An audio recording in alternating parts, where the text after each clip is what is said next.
بسم اللہ الرحمن الرحیم۔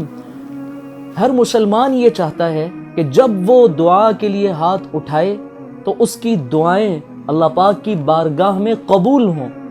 دعا کے بہت سارے آداب علماء نے بیان فرمائے ہیں، اور دعا کی قبولیت کے لیے جو چیزیں ضروری ہیں وہ بھی ہمارے علماء نے بیان فرمائی ہیں۔ ان میں سب سے اہم چیز ہے حلال کھانا، سچ بولنا۔ اس کا حدیث میں بھی تذکرہ ہے۔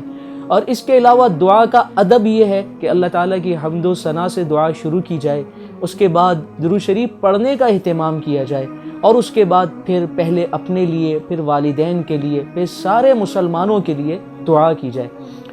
حضور علیہ السلام کے بعد حضرت سلیم رضی اللہ عنہا تشریف لائیں، اور انہوں نے نبی اکرم صلی اللہ علیہ وسلم سے پوچھا، اللہ کے نبی کوئی ایسا عمل بتائیے کہ جس عمل کے کرنے سے میری دعائیں قبول ہوں۔ یہ تو دعا کے سارے آداب بیان کیے گئے، انہوں نے دعا کی قبولیت کے لیے کوئی خاص عمل پوچھا۔ حضور علیہ السلام نے فرمایا کہ جب تم دعا کیا کرو تو 10 مرتبہ سبحان اللہ، 10 مرتبہ الحمدللہ، اور 10 مرتبہ اللہ اکبر کہہ دیا کرو۔ یعنی تسبیحات فاطمی سبحان اللہ 10 مرتبہ، الحمدللہ 10 مرتبہ، اللہ اکبر 10 مرتبہ کہا کرو۔ اور حضور علیہ السلام نے فرمایا کہ تمہارا یہ وظیفہ پڑھنا، یہ ذکر کرنا اتنا اللہ کے ہاں مقبول ہوگا کہ اس کی برکت سے اللہ فرماتے ہیں کہ یہ کام کر دیا۔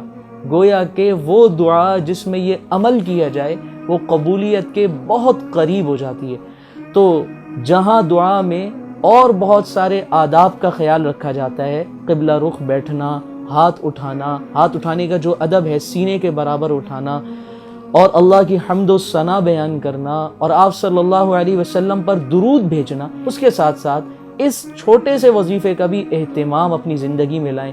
اس کی بے انتہا برکات علماء کرام نے بیان فرمائی ہیں۔ اللہ تعالیٰ سے دعا ہے اللہ تعالیٰ مجھے بھی، ہم سب کو اسی طرح سے دعا مانگنے کی توفیق نصیب فرمائے۔